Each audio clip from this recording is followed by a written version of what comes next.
லட்சுமி யோகம், அதாவது தர்ம கர்மாதிபதி யோகம் அப்படிங்குவாங்க. அது எந்த லக்கணமாக வேணாலும் இருக்கலாம்.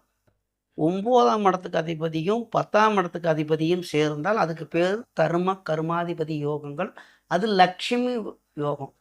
லக்ஷ்மி யோகம் அப்படின்னா வேலை நல்ல முறைக்கு சீரான வருமானம் வரும்போதே பணம் வரும். 9ஆம் இடத்துக்கு அதிபதி வரும்போதே அவர் அந்த பாக்கியவான், அந்த பாக்கியத்தை கொடுப்பார். எந்த ஒரு விரைய செலவும் கொடுக்க மாட்டார். பண வருமானம் சேர்ந்து கொண்டே இருக்கும்.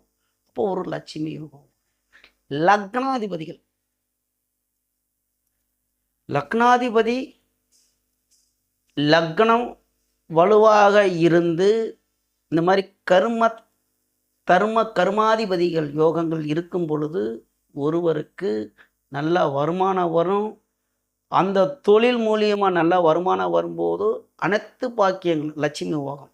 அந்த லட்சுமி யோகங்கும்போது பணமும் சேரும். லட்சுமி கடாஸ்தோட முகத்தை பார்த்தா முகம் பொலிப்பாக இருப்பார். அதாவது ஆள் கருப்பாக இருக்கட்டும், ஜெகப்பாக இருக்கட்டும், அது எப்படி வேணாலும் இருக்கட்டும், வசீகரமாக இருக்கும் முக தோற்றம். பார்வைக்கு நல்லா அழகாக இருப்பார். அழகு அப்படின்னா செகப்பாக இருந்தால் மட்டும் அழகுன்னு எடுத்துடாதீங்க. கருப்புலேயும் அழகு இருக்குது.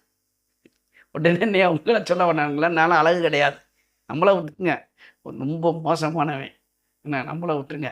ஏன்னா என்னையெல்லாம் பார்த்துட்டு கல்யாணம் அது வேற கதை, அதெல்லாம் இங்கே சொல்ல வேணாம். ஏன்னா அது இங்கே சொல்ல வேணாம்.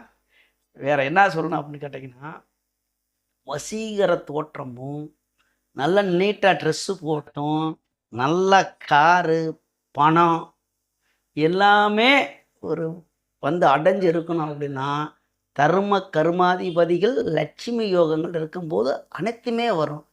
என்னையா வீடு இருக்குது, பங்களா கார் இருக்குது, நல்ல மனைவி இருக்குது, அது லட்சுமி வந்தாலும் எல்லாமே வந்துடும். மற்றதுன்னு கொஞ்சம் ஒரு ஒடி மேலே ஒன்றும் அது சொல்லக்கூடாது. மனைவிக்கு மேலெல்லாம் இருக்கிறதெல்லாம் இந்த யோகம்தான். அது இருக்கும்போது எல்லாமே வந்துடும். உங்களுக்கு தான் புரியுமே. இந்த காலத்தில் அது புரியாமையாக இருப்பீங்க. அப்போ ஒருவருடைய தர்ம கர்மாதிபதி யோகங்கள் இருக்கிறதா அப்படின்னு ஜாதகத்தில் பார்த்தோம்னாவே அந்த யோகம் இருந்தாமே அனைத்துமே வரும். லட்சுமி யோகங்கள் இருக்கும் பொழுது அத்தனை சுகத்தையும் அணிவிப்பீர்கள், நன்றாக இருப்பீர்கள், நோய் நொடிலாம் வராது, நல்லா வாழ்க்கை பூர்ண ஆயுளோடு இருப்பீங்க. சரிங்களா? உங்கள் ஜாதகத்தில் இருக்காட்டு போய் பாருங்கள், எடுத்து அப்படி புரட்டுங்க, இருக்கும் நல்ல நிலைமை. நன்றி.